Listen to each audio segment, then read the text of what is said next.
When two guards tried to move a black Marine from his son's graduation, no one expected 6 Navy SEALs to rise from the crowd and stop the entire room without saying a word. Solomon Drayton didn't expect anyone to recognize him when he pulled into the parking lot behind Elmridge High. The building looked like most high schools in smaller Texas towns: weathered red brick, a few flags fluttering over the entrance, kids loitering near the gym doors. It was already crowded. Parents in dress shirts, siblings holding signs, a grandmother leaning on a walker. It was all there. He parked his Dodge Charger near the chain-link fence and stepped out, smoothing the lines of his deep blue Marine uniform. His boots were polished to a mirror shine, not because he was trying to show off, but because there were things he didn't know how to do halfway. He looked around. His posture stood out, upright and firm. His face, though calm, carried the stillness of someone who had seen life from too many angles. He had driven 8 hours from Temple to make it to his son's high school graduation. He could have flown, but the Charger was his wife's favorite car, and even after her passing 2 years ago, he still felt closer to her on the road.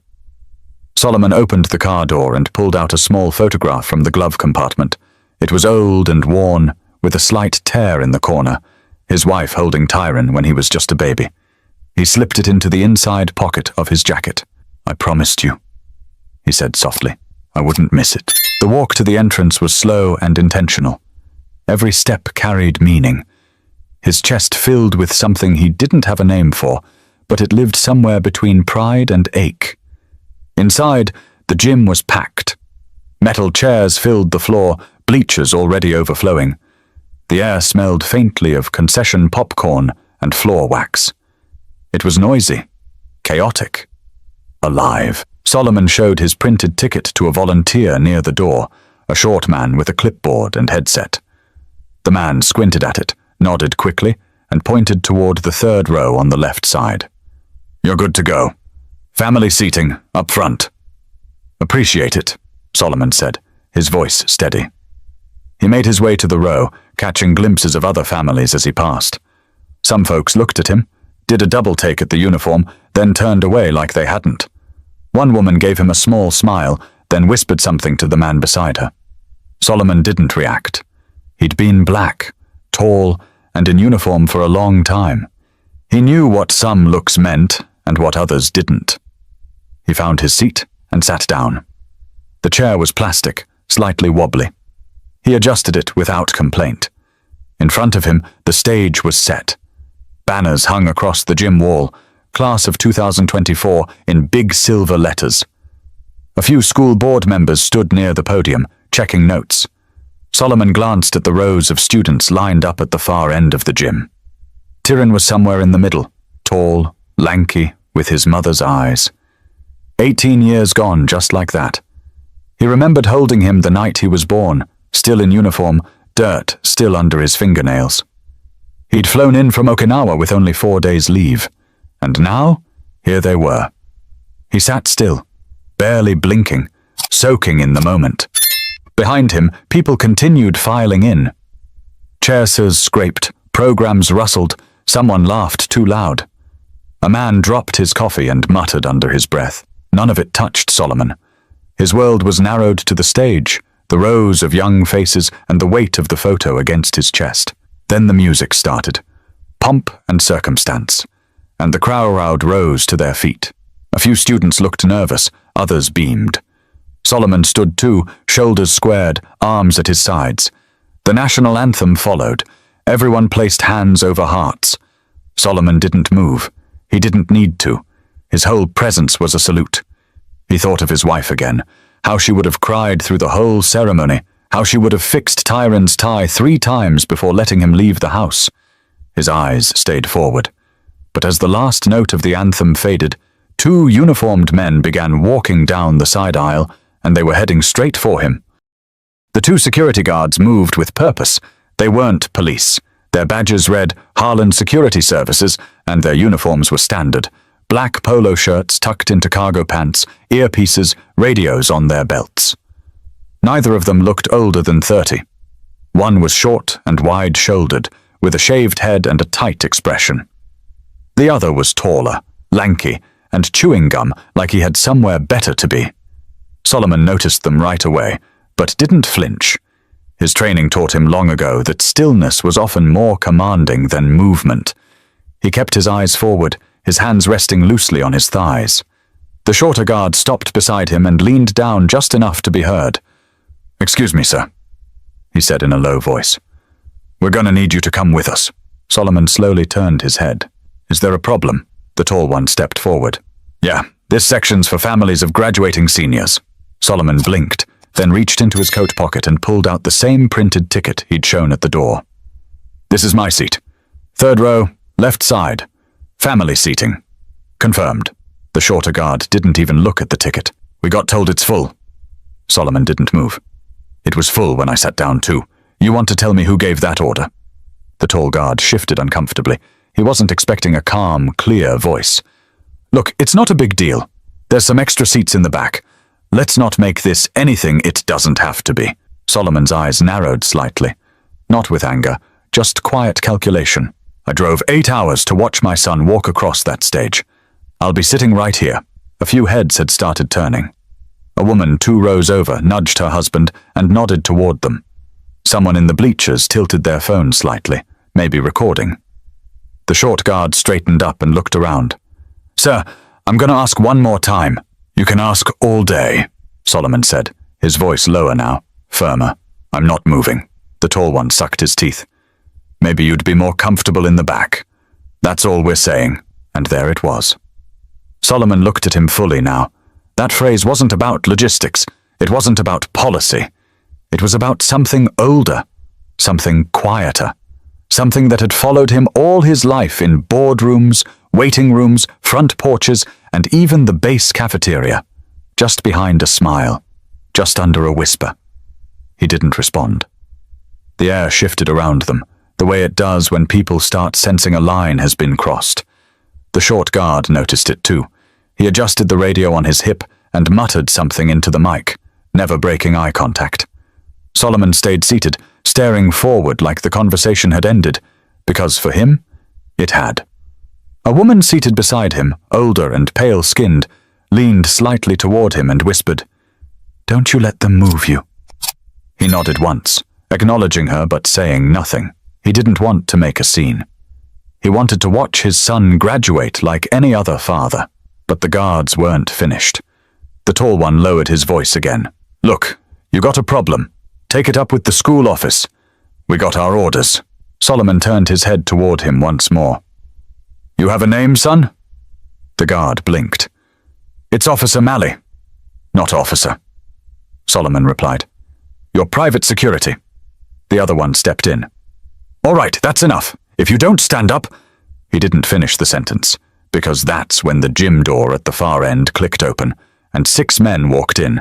No uniforms, no badges, just firm postures, squared shoulders, and faces that said they'd been through worse things than awkward stares and misjudged instructions. They didn't walk in together. They filtered in, one by one, taking different spots, like they weren't there together. But anyone watching closely could tell. They moved the same, watched the room the same, sat the same. Still, steady and alert. Solomon didn't look back. He didn't have to. He knew exactly who they were, but the guards didn't. At least not yet. And they were about to find out. Solomon kept his focus on the stage. His jaw didn't move, but his mind was turning. He wasn't angry. Not yet. But something inside him clicked into place, like a switch he didn't use unless he had to. The one built for survival, for balance, for patience under pressure. The 2 guards didn't leave. They hovered. It was the kind of hovering that wasn't about doing a job. It was about trying to remind someone they had power. But what they didn't understand was that Solomon had lived in places where power was life or death, not some gym with folding chairs and a sound system. A student name was called from the stage, and the crowd clapped politely. But people weren't really paying attention to the ceremony anymore, not the ones nearby. They were watching the standoff, pretending not to. The taller guard, Malley, shifted his stance again. He leaned closer, voice quieter this time. "I'm trying to do you a favor here, all right? This doesn't need to get ugly. Solomon's eyes flicked to him. You don't have that kind of favor to offer. A pause. Mally drew back slightly, as if reconsidering his next move. But the shorter one, Garvin, according to his badge, was less subtle. He didn't like being challenged. His hand hovered near the radio again. A few rows behind, a man stood up slowly. Nobody noticed at first. He didn't say a word, just crossed his arms and stared. Clean-shaven, broad frame, eyes sharp. He took a seat near the aisle without removing his gaze from the scene in front of him.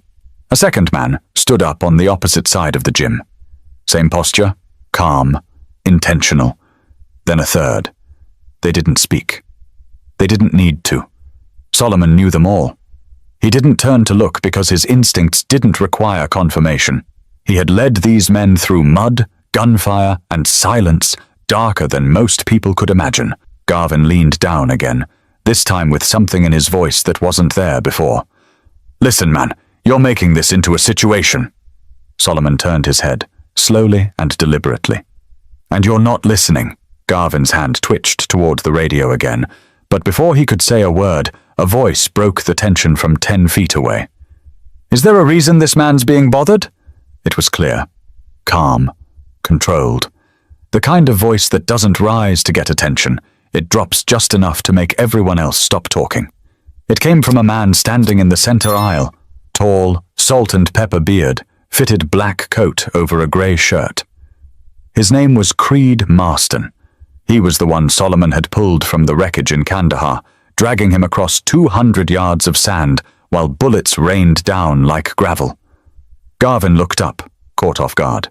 Who are you? Creed didn't answer. He stepped forward once. I asked you a question. Mally raised a hand. Sir, we've got this under control. No, Creed said, sharper now. You don't. Another man stood up from the far bleachers. Then another. 4 of them now.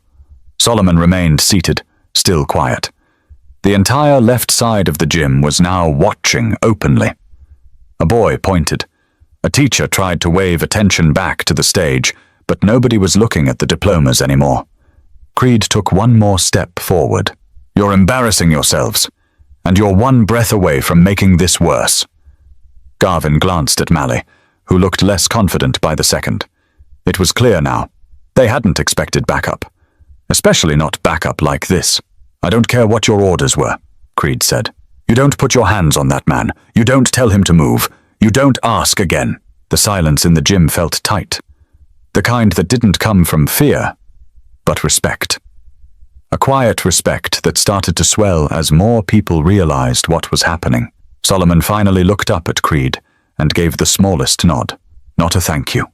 Not a request. Just recognition. Creed's eyes softened for a moment.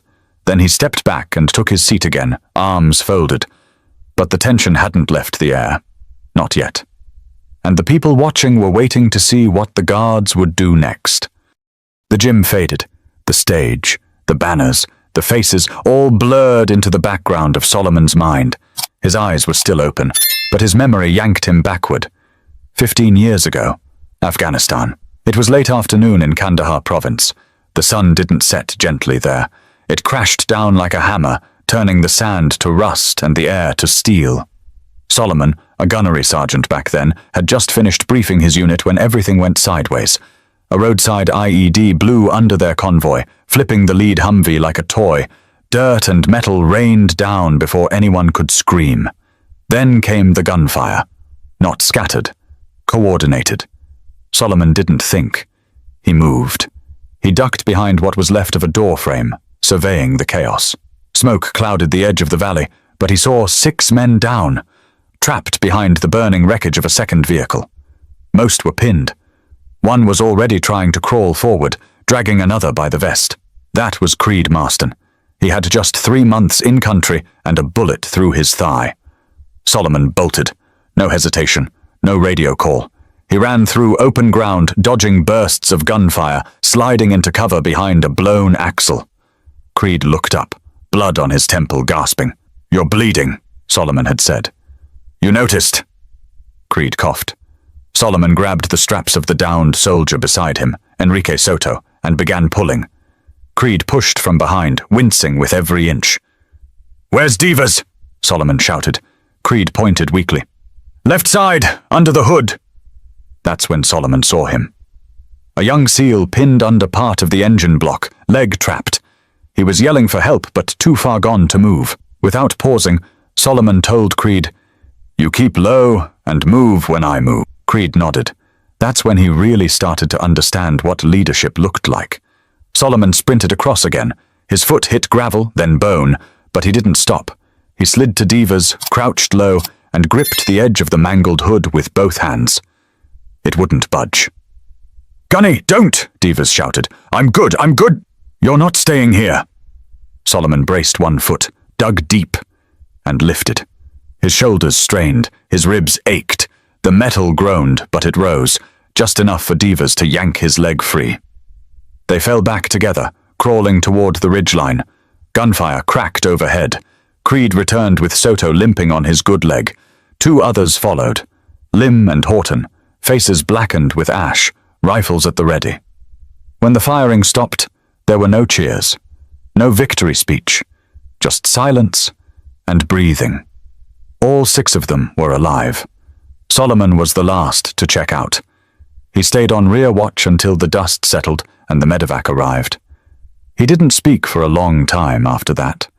But Creed remembered. They all did. After that day, there was never a doubt. If Solomon asked for anything, anywhere, anytime, they'd be there, no matter what. Back in the gym, Creed sat quietly in his chair, eyes fixed on the guards still standing near Solomon. He wasn't thinking about war. He was thinking about promises. The man who had dragged him out of a war zone was now being harassed in front of a high school stage for trying to watch his son graduate. He clenched his fists.